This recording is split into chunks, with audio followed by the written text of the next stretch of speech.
Pues estamos aquí con Arturo Correcto. Loera, quien ha sido becario de la Fundación para las Letras Mexicanas 2013-2015 y del programa Jóvenes Creadores del FONCA.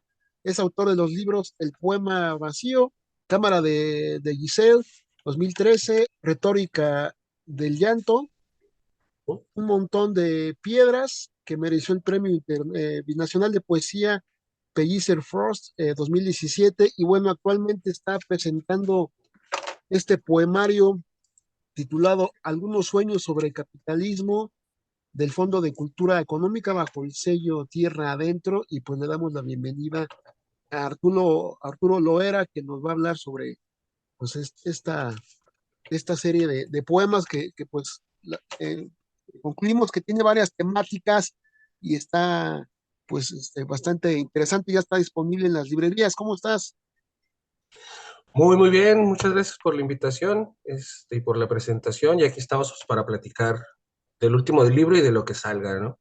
Platícanos un poco cómo nace la creación pues de estos algunos sueños sobre el capitalismo y sobre el siglo de los lotófagos y dos poemas aparentemente históricos, pues son tres divisiones prácticamente de Sí. esta entrega. Fíjate que cada una de las partes surge o nace de una manera independiente.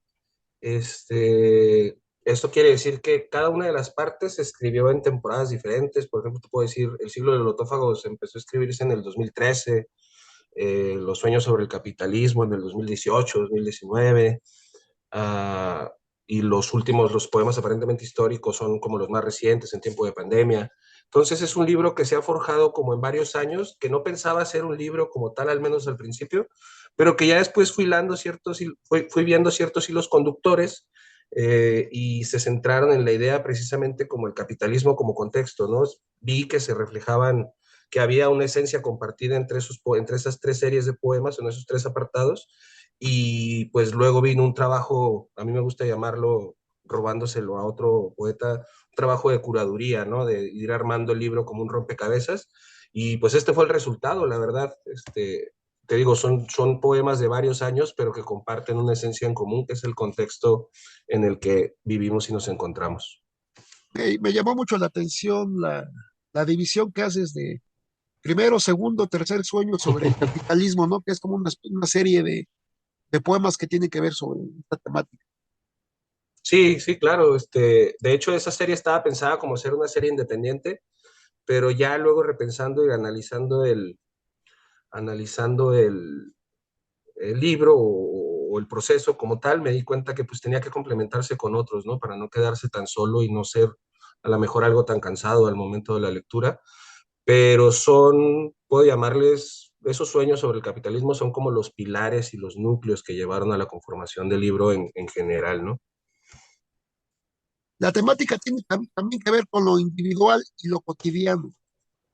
Exactamente, a mí lo que me interesa mucho es bajar la poesía del Olimpo en la que se encontraba por mucho tiempo. Creo que se ha hecho ya también desde hace mucho tiempo. No soy o no somos pioneros en nada. Cada vez se refleja más la cotidianidad en la esencia de la poesía.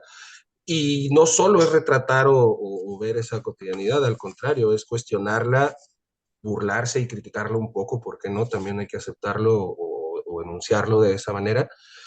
Y lo de la individualidad, pues claro, pues obviamente desde un contexto personal y desde una experiencia personal, que es el hecho de salir a la calle y detenerse un poco, porque eso es lo que me gusta decir también con este libro, frente a la hipervelocidad del capitalismo que parece que nos hace evadirnos o nos hace no darnos cuenta de ciertas cosas o olvidar ciertas cosas.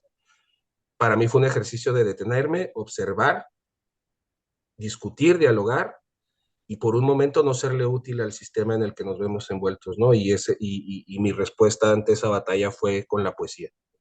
¿Cómo definirías la parte de los lotófagos? Vemos que son Uh -huh. frases breves, más que poéticos, a lo mejor Uh son -huh. frases breves quizás, ¿no? Sí, es como si fuera un pequeñito libro de viajes. Tomo esta figura de lo que hace Homero en la Odisea con el país de los lotófagos. Y más ahí lo que más me interesó fue la figura del loto como la metáfora perfecta sobre el capitalismo, ¿no? Sobre para resumir un poco para la audiencia, los lotófagos eran lotófagos porque comían el loto y al momento de comer el loto se olvidaban de todo lo demás, perdían la memoria, no sabían de qué país eran y solamente estaban consumiendo, consumiendo y consumiendo. Entonces yo encontré en el loto y en esos lotófagos la metáfora perfecta, o me pareció la metáfora perfecta sobre pues pues nuestra sociedad de consumo en la que vivimos y que parece que nos hace olvidar las cosas más importantes, porque pareciera, bueno, no pareciera, porque la manda es consumir, consumir y consumir, soy lo que soy por lo que consumo y no por lo que hago, ¿no? ¿Qué tanto hay de Arturo Loera? Algunos sueños. Ahí me gustaría decir que no tanto, pero te mentiría, ¿no? Si hay, a lo mejor no me pongo desde una primera perspectiva. Me parece interesante que me preguntes eso porque cuando estuve en la Fundación para Letras Mexicanas, un ejercicio que hacía mucho nuestro maestro Antonio del Toro cuando entrábamos a tallerear con él, era era primero, pues sí, analizar el poema que llevábamos y lo demás, pero donde te preguntaba, pues, ¿dónde está Arturo en el poema, no? Y era como un reto y decir, órale, va.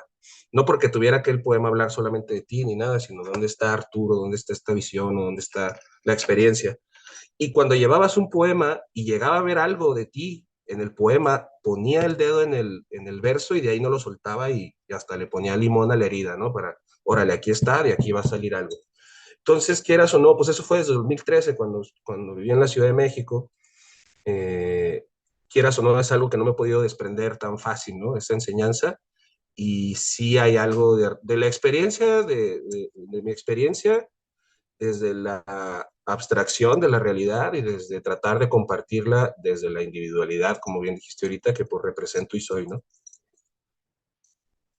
¿Qué otras temáticas te inquietan a la hora de hacer poesía?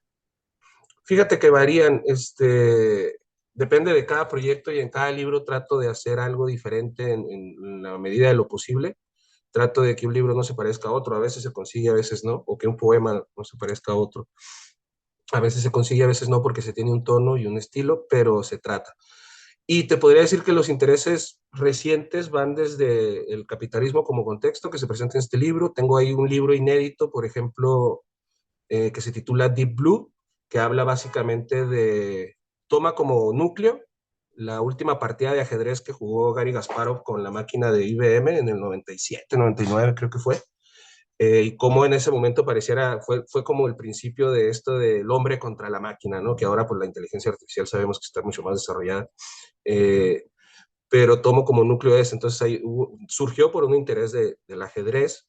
Actualmente estoy trabajando en un poema de largo aliento, en endecasílabos, para hacer el reto de la formalidad, y que tiene como núcleo el personaje de Barrabás. Voy a tomar ciertas referencias bíblicas, también como metáforas y símbolos pues, de la sociedad en la que nos encontramos, ¿no? Barrabás como este hombre en crisis, Barrabás como un hombre liberado sin saber por qué, Barrabás como si el delincuente que fue, pero también como una víctima del mismo sistema en el que se encontraba, como lo son muchos en este momento también. Entonces, si te fijas, pues los intereses son diversos al momento de crear y eso nunca se pierde, ¿no?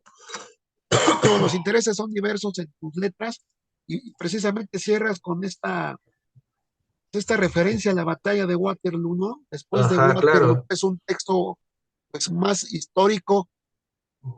Es histórico como referencia, pero trato de quitarle el peso a lo histórico desde el epígrafe que tengo de la canción de ABBA, de la canción de Waterloo precisamente, hasta la extensión. Y pues si te fijas el paréntesis dice, después de Waterloo, argumento de barrio, ¿no?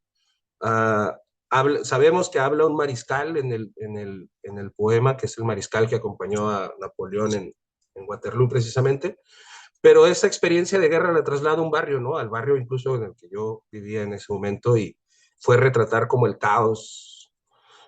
Muchas veces dejamos pasar o creemos pasar que la realidad es la normalidad cuando ya lo tenemos precisamente tan normalizado que nos olvidamos de que estamos viviendo una guerra, de que pues estamos en una crisis constante, con una incertidumbre sobre el futuro que antes, ¿no? Entonces, trato de tomar esas referencias históricas, pero trasladarlas siempre a la realidad y con un símbolo, una metáfora que pueda ligarse entre sí.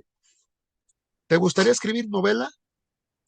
Estoy empezando, fíjate, tengo desde ahí una, un pequeño borrador de un capítulo más o menos extenso, pero que por una u otra cosa no le he dado, entonces espero que llegue el momento de sentarme. Es como ¿cómo te podría decir? La idea central es una historia familiar. Toda mi familia creció y nació en la sierra.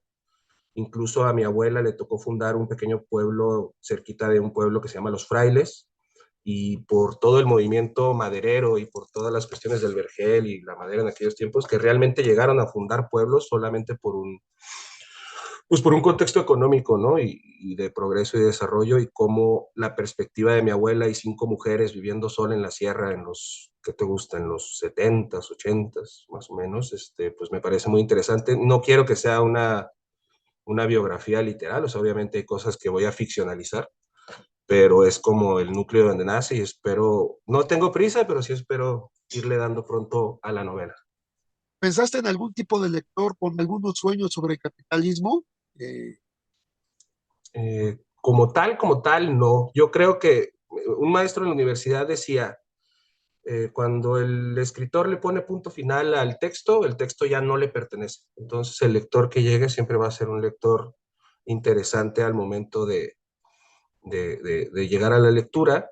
Lo que sí me ha pasado es que como el nombre pareciera técnico, pues creo que sí ha confundido a 2, 3 maestros de economía o de ciencias sociales y lo han comprado sin saber que era un libro de poemas, a pesar de que atrás dice poesía, ¿no? Pero, pero es interesante también como yo no había pensado en ese lector, porque no suelo pensar en un lector en particular, pero es interesante como el libro ya llegó a algunos maestros de universidad de economía o de ciencias sociales, ¿no? Es de esas cosas que te da la vida sin esperarlas. Será interesante también, quizá que tengas encuentros con los lectores, ¿no? Presentaciones y demás. Claro, sí, fíjate que apenas van así como en zar. Voy a estar en la Feria del Libro de Guadalajara el 1 de diciembre. Autopromoción descarada en el Salón F, en el área internacional. Y espero que el año que entra arranquen las presentaciones en otros lados, porque al fin de cuentas yo lo que creo es que la poesía sin diálogo, pues no es nada, ¿no? O sea, sin un interlocutor o si con alguien con quien discutir, pues no se cumple como el ciclo del poema y hay que intentar siempre hacer eso. Pues vamos a estar al pendientes de tus futuras presentaciones y trabajos, Arturo. Algo No, que quieras muchísimas agregar, gracias. compartir con los lectores, que Mm, el Para, público no, que vea pues esto. Lo, el libro lo pueden encontrar, nomás para hacerle promoción también, lo pueden encontrar en las librerías del Fondo de Cultura Económica o en las librerías Educal. Creo que hay por lo menos una en cada estado del país. Y si en su estado todavía no está, lo encuentran desde Gandhi, el Sótano y el Péndulo. Ahí lo pueden pedir el envío y pues nada, esperemos que siempre lo que se espera de un libro es que con un poema llegue a alguien y le diga algo, ya es una pequeña batalla ganada, ¿no? Una pequeña victoria. Y tú Ni te estás en agradezco mucho el redes también. espacio. Ajá, Sí, estoy en redes, estoy en Twitter como Arturo Loera, así con mi nombre, o Jarturris creo que estoy, porque todos mis amigos me dicen el Turris. Y en Facebook con mi nombre completo, Arturo Alejandro Loera Costa, no lo he cambiado, no sé por qué, pero a ver si luego lo cambio. Entonces ahí me encuentran y pues si quieren leer algo que no sea el libro, también nomás googleando el nombre salen algunos poemas por ahí en varias revistas digitales.